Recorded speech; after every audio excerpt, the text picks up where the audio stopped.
Magandang hapon, magandang gabi at magandang buhay sa inyong lahat. Meron akong konting payo sa inyo mga kapatid para mapanatiling malusog ang ating dashboard.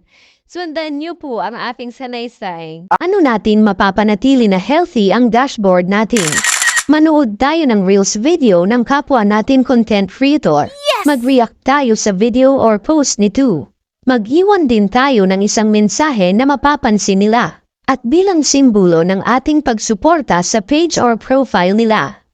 I-share din natin para makita ng iba. Kasi kung ano ang ginawa natin sa kapwa, yan din yung gagawin nila sa atin. Matuto tayong tumulong sa iba para tutulungan din nila tayo.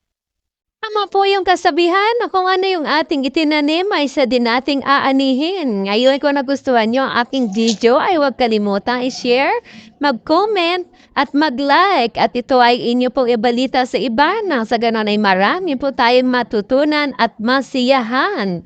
Good luck sa inyong lahat at magandang buhay mga ka-super! Please follow my page. Thank you.